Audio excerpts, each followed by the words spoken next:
नमस्कार मुलांनो, आज आपण मराठी अक्षर भारती इयत्ता 9वी यामधील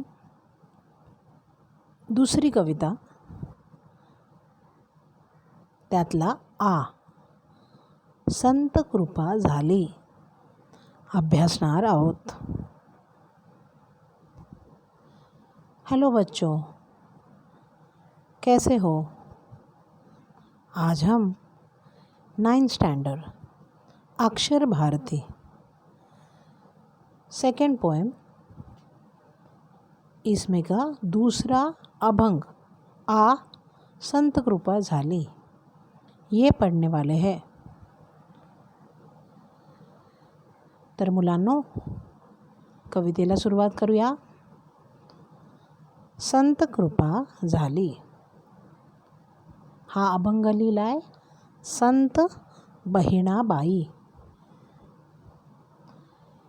संत बहिणाबाईविषयी आपण जाणून घेऊया।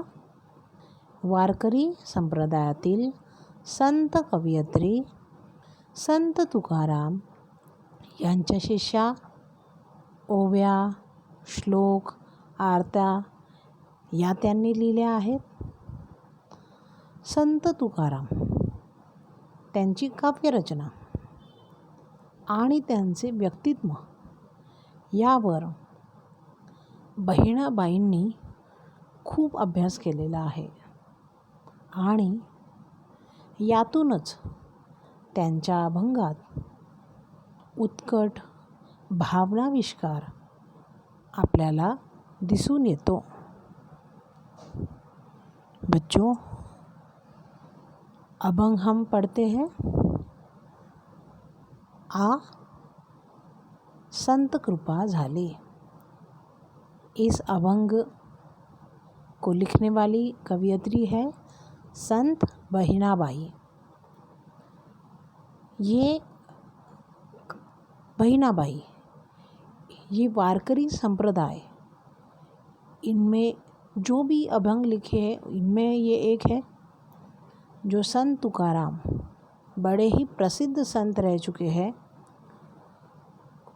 उनके व्यक्तित्व और उनके पूरे जीवन का बहुत सारा प्रभाव बहिणाबाई पे था और इसी में उन्होंने ओव्या, श्लोक, आरत्या, अभंग ऐसे बहुत ही लेखन किया हुआ है। भावनाओं से पूरा ओतप्रोत अभंग ये इनके अभंग की विशेषता है। तर मुलांनो, आता आपण प्रस्तावना जाणून घेऊया। प्रस्तुत अभंगात संत बहिणाबाई यांनी महाराष्ट्रातील वारकरी संप्रदायरूपी इमारत उभारणीमध्ये संतांचा मोलाचा वाटा कसा आहे याचे वर्णन केलेले आहे। मुलांनो, तुम्हाला माहीत असेल की महाराष्ट्र म्हणजे संतांची भूमी आणि यामध्ये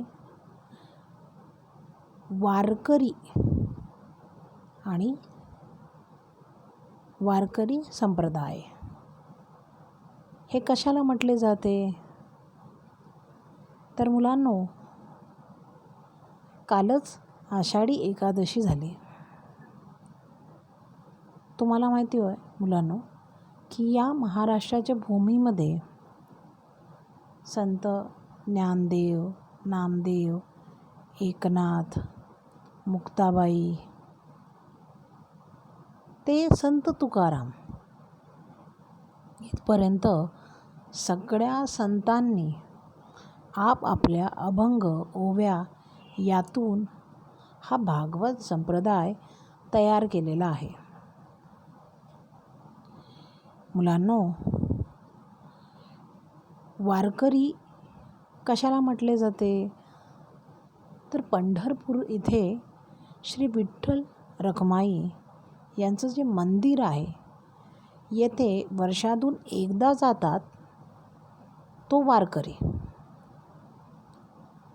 आणि हे पायी जे चालत जातात त्याला म्हणतात वारी. आणि हे जे सगळे संत आहे हे विठ्ठल रखुमाई यांच्या स्तुतीमध्ये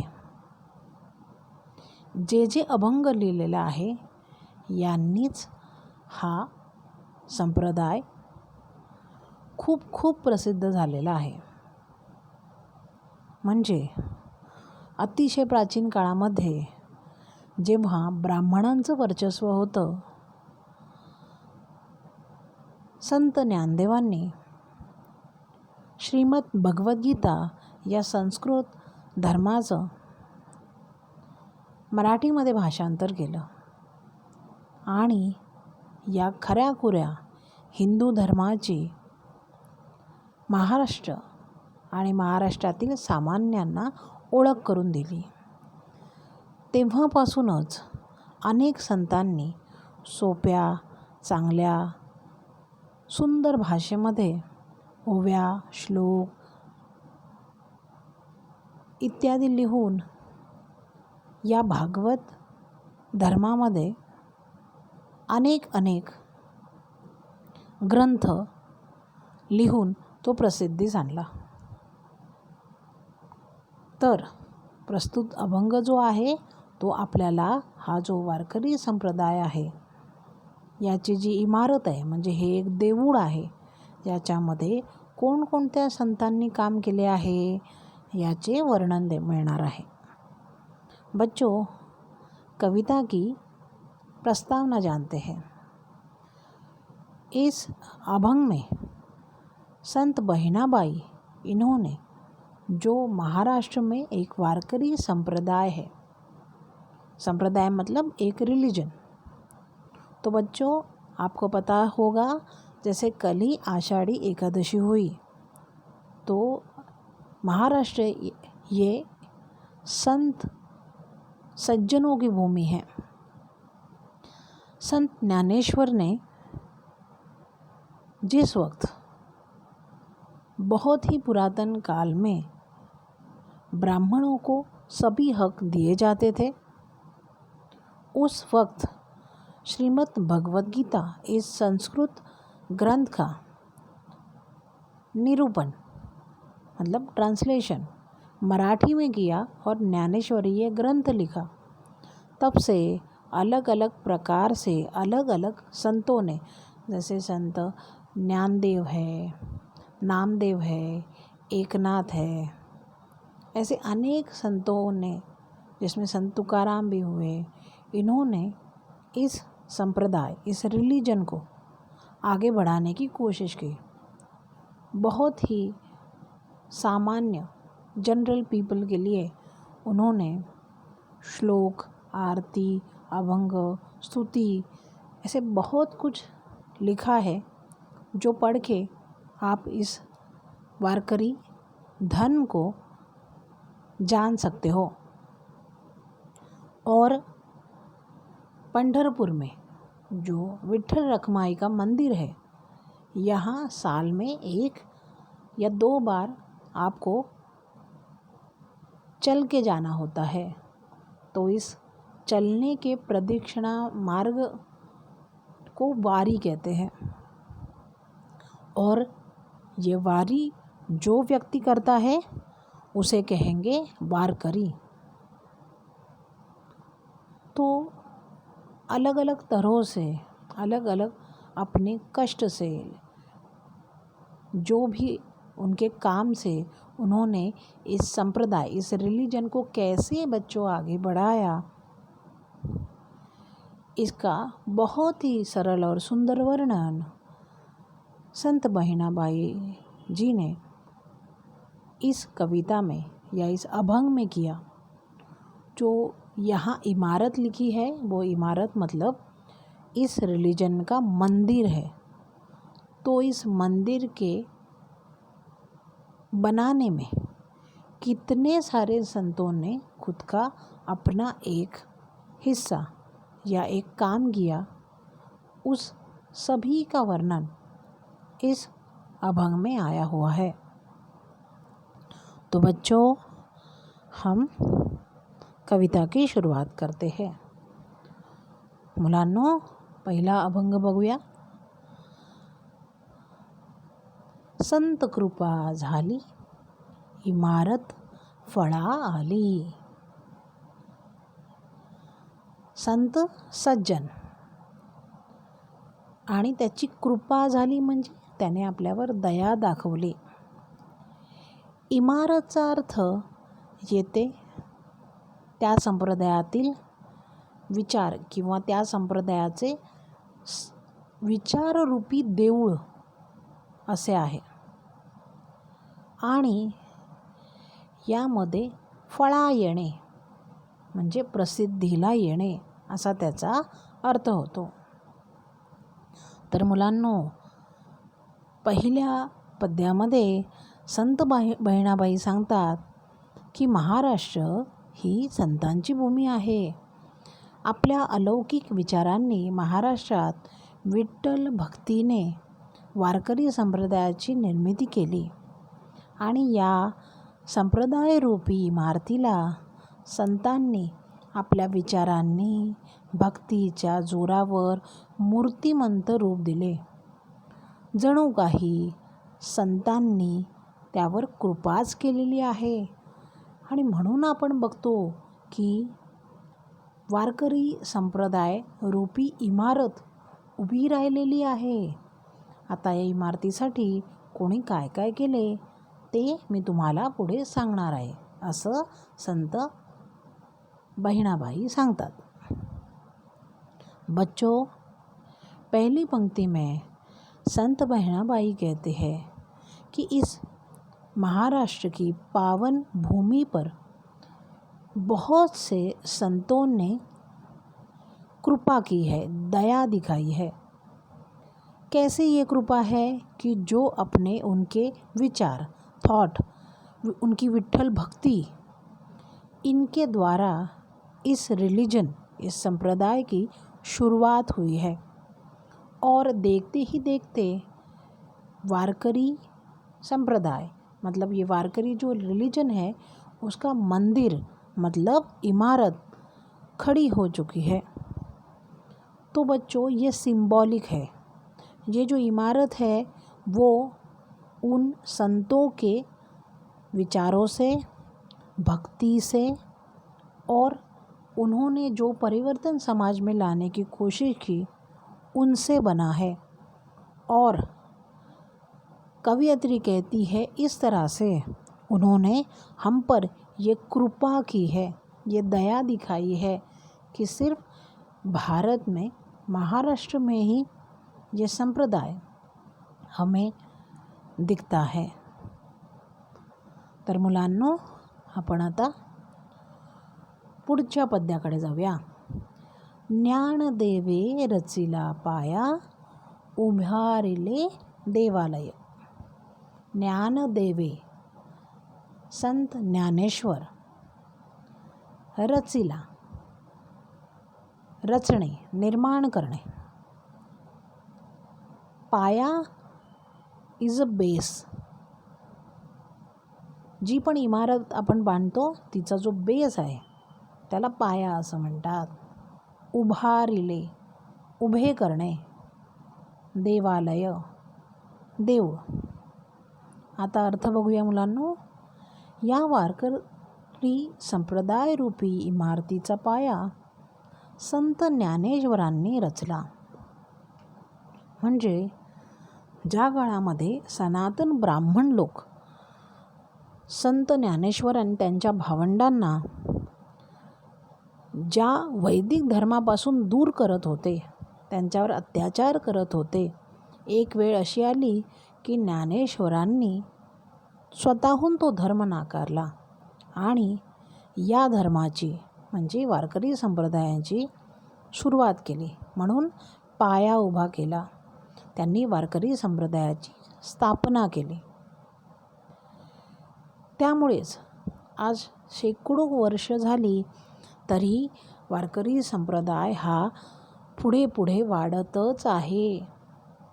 आज वारकरी संप्रदायाचे एक देऊळ निर्माण झालेले आहे असे म्हटले आहे। तो बच्चों, दूसरी पंक्ति में संत बहिणाबाई कहती है कि इस वारकरी संप्रदाय रूपी इमारत जो खड़ी की है वो संत ज्ञानेश्वर ने की है। बच्चों, आपको पता होगा कि संत ज्ञानेश्वर और उनके जो भी भाई बहन हैं उनको उस वक्त के जो ब्राह्मण थे उन्होंने धन से निकाला दिया था, लेकिन धीरे धीरे इस जो पुरातन हिंदू धर्म है जो उस वक्त ब्राह्मणों के हाथ में था उसको नकारते हुए ज्ञानदेव जी ने खुद वारकरी संप्रदायाची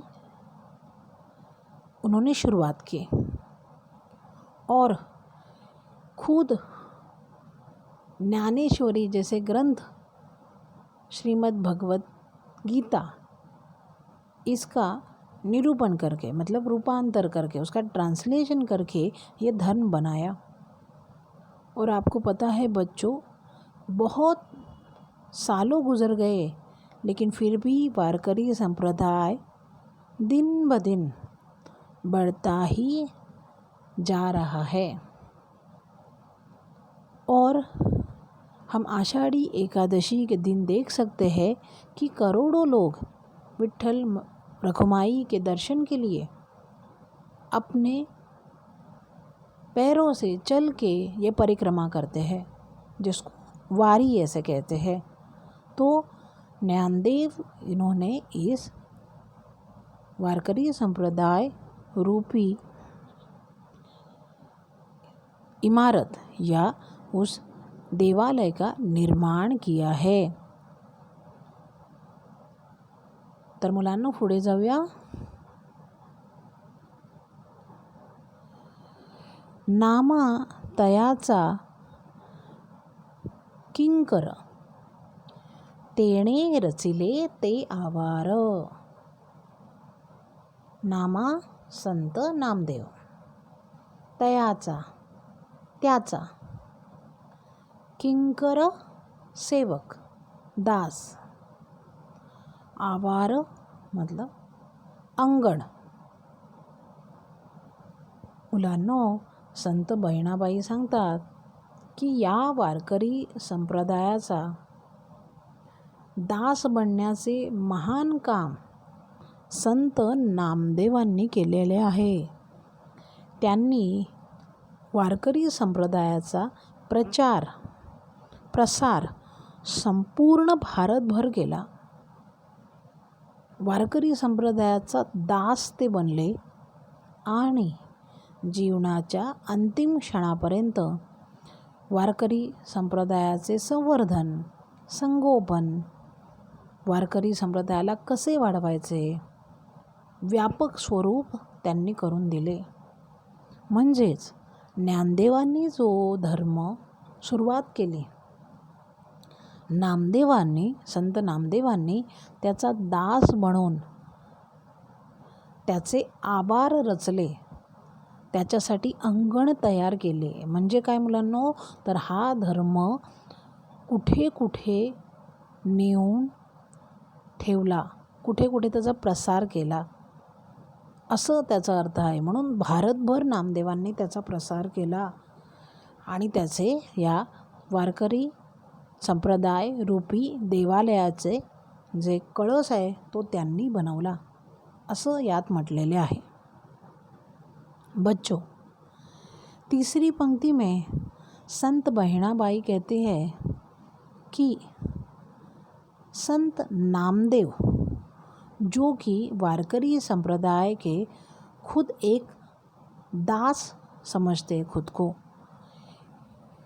इन संत नामदेव ने जो वारकरी रिलीजन है, संप्रदाय है, वो पूरे भारतवर्ष में सब जगह उसका प्रचार किया।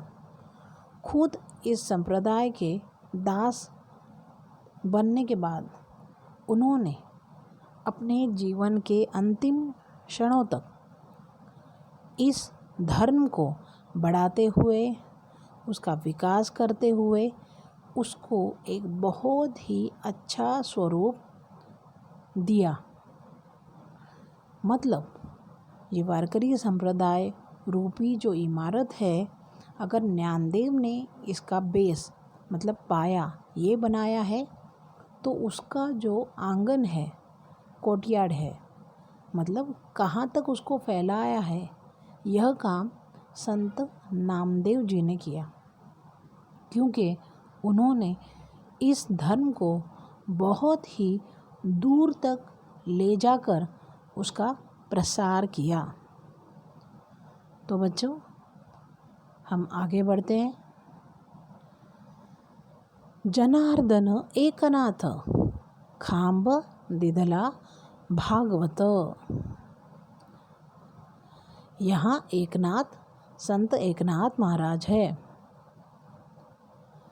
और जो जनार्दन है ये उनके गुरु है संत एकनाथ जी के। तो खांब मतलब पिलर, स्तंभ,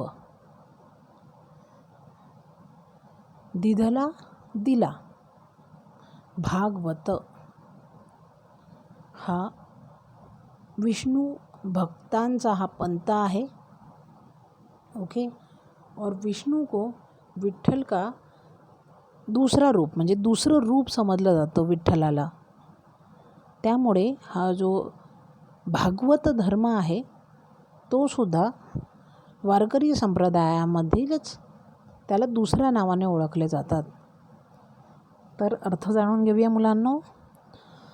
संत जनार्दन आणि संत एकनाथ महाराज या दोघांनी मिळून हा जो वारकरी संप्रदाय है, हा जो भागवत संप्रदाय है, याची निर्मिती करून त्या संप्रदायाला अनेक दुसऱ्या धर्मांमध्ये नेऊन त्याची जोड दिली। वारकरी संप्रदाय हा जनाजनांमध्ये, लोकांमध्ये पसरवण्याचा आटोकाट प्रयत्न केला आणि याचमुळे संप्रदायाला गुरुकृपेने बळकटी मिळवून दिली। म्हणजे मुलांनो, जनार्दन हे जे एकनाथांचे गुरु आहे आणि या दोघांनी मिळून खांब म्हणजे एक इमारत उभी राहायला एका खांबाची जशी जरूर असते, तसा भागवत धर्म आणि वारकरी संप्रदाय हा मिळून एकत्र त्यांनी आणला आणि म्हणून या देवालयाचा पाया मजबूत झाला, बळकट झाला असे म्हटले आहे।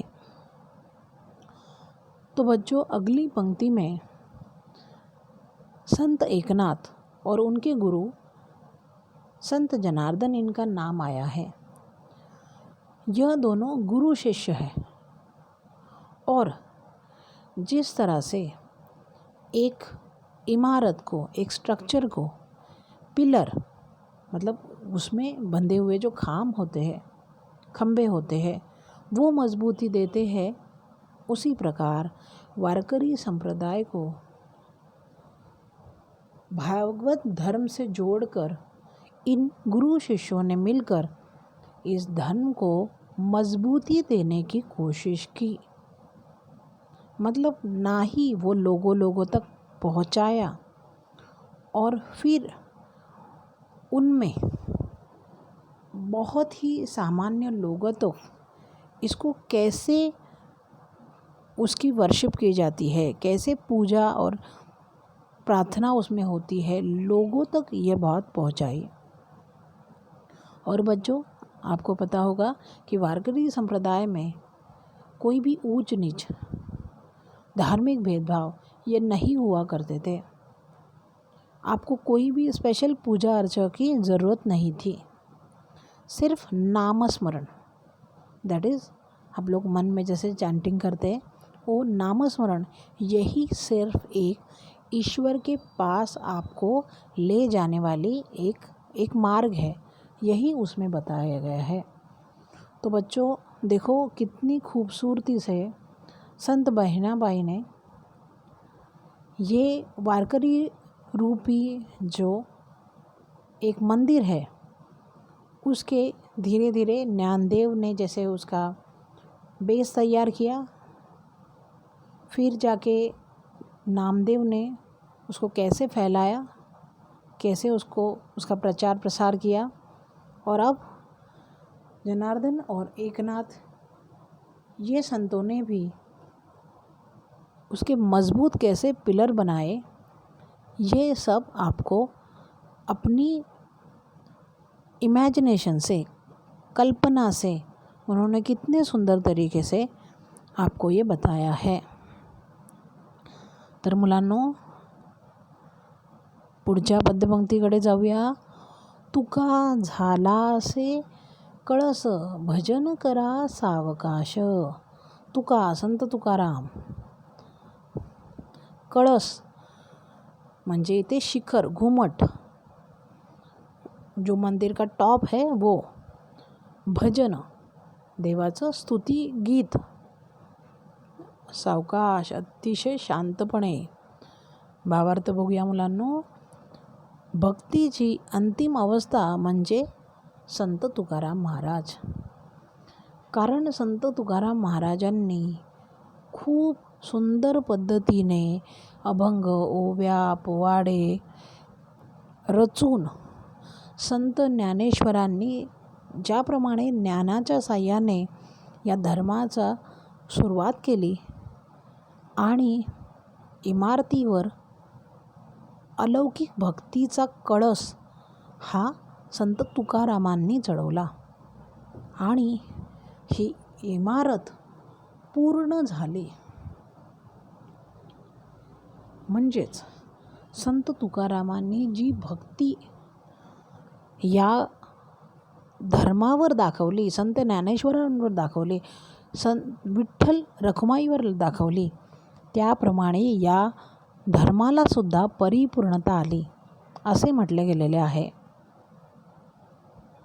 तर मुलांनो इमारत पूर्ण केली कोणी? संत तुकारामांनी असे कवयित्री सांगतात।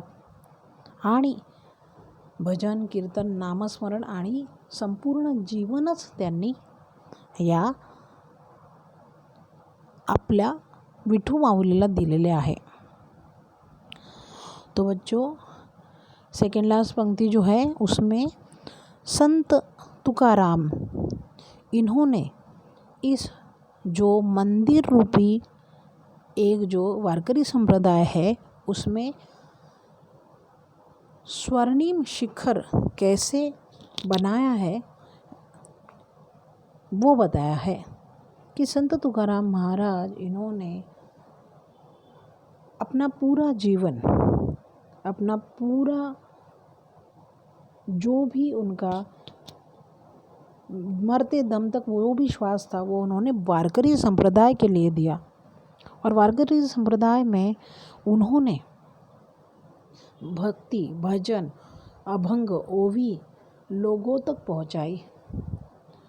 और ये भजन करके आप कैसे भगवान को प्राप्त कर सकते हो ये भी उन्होंने इस तरह से हमको समझाया कि ये वारकरी संप्रदाय वो पूरी तरह से फैलने लगा। बच्चों आपको पता है कि जब हम कोई भी भगवान की आराधना करते हैं, प्रार्थना करते हैं, तो हम उसे कोई भी चीज़ मांगने की चेष्टा करते हैं। हम सोचते हैं कि नहीं हमें ये चीज़ चाहिए, वो चीज़ चाहिए, उसे वर्शिप नहीं कहते, उसे भक्ति नहीं कहते। खुद का जीवन उस भगवान को समर्पित करना जो कि संत तुकाराम ने किया, संपूर्ण जीवन विठ्ठल को समर्पित किया। ये भक्ति हमें यह दिखाती है कि विट्ठल जो कि सबसे आदर्श रह चुके हैं, यह इस कविता में हमें दिखता है। शेवटचं कडवं बघूया मुलांनो. बहिणी म्हणे फडकती ध्वजा, निरूपणा केले बोजा. या पंक्तीमध्ये बहिणी इथे अर्थ आहे संत बहिणाबाई. जे पण आपला अभंग लिहिणार ते शेवटच्या कडव्यामध्ये आपलं नाव तिथे लिहिणार. फडकती वाऱ्यावर फडफडणे, ध्वज म्हणजे झेंडा, निरूपण विवेचन एक्सप्लेनेशन, बोजा खूप जबाबदारीचं ओझं असं म्हटलेलं आहे.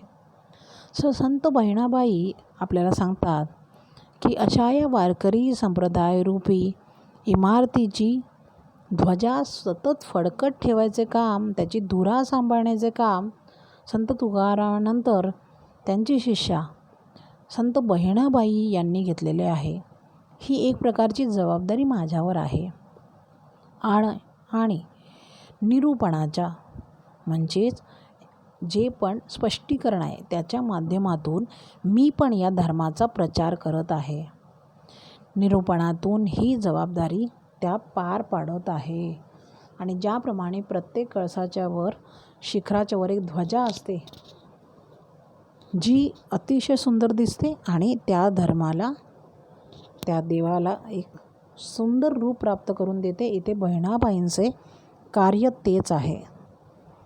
तो बच्चों, अंतिम पंक्ति में संत बहिणाबाई खुद को उस विशाल वारकरी रूपी संप्रदाय रूपी मंदिर की ध्वजा बताती है. और ध्वजा वो क्या कर रही है, तो आगे संत तुकाराम के भगवत धर्म का प्रसार और प्रचार करने का कार्य संत बहिणाबाई ने खुद के सर ले लिया है. स्वतःच्या अंगावर घेतलेलं आहे. खुद के सर लिया है वो काम. और अब ये रिस्पॉन्सिबिलिटी वह निभाने के लिए बहुत ही सुंदर तरीके से वो काम करती है. और इसी तरह से अभंग, श्लोक, आरती, ओवी के माध्यम से उनके गुरु ने जो काम दिया है कि वारकरी संप्रदाय जो ज्ञानेश्वर से चलते आके अब संत तुकाराम के यहाँ वो रुक जाएगा, तो आगे वो रुकने नहीं देगी. उनका काम, उनकी रिस्पॉन्सिबिलिटी यही रहेगी कि वो काम करेगी. वह उस मंदिर की ध्वजा का काम करेगी. और आपको बहुत ही सुंदर तरीके से यहाँ निरूपण मतलब एक्सप्लेनेशन किया है. और इसकी ये जो उसका जो काम था, ये जो रिस्पॉन्सिबिलिटी वो उन्होंने अपने सर ले ली है. और ये काम उन्होंने बहुत ही सुंदर तरीके से आपके लिए किया है. तो बच्चों, वारकरी संप्रदाय रूपी ये जो धर्म है उनमें एक बहुत बड़ा इतिहास इतने छोटे रूप में आपको यहाँ समझाया गया है. और विट्ठल भक्ति, संत ज्ञानेश्वर, संत नामदेव, संत एकनाथ, संत तुकाराम और फिर अंतिम संत बहिणाबाई, उन्होंने ही वारकरी रूपी इमारत कशी तयार केली, कैसे बनाई उसको और कैसे वो धर्म का पालन कर रहे, हे सगळं तुम्हाला या कवितेतून सांगितलं आहे. आशा करते की तुम्हाला ती समजली असेल. नमस्कार.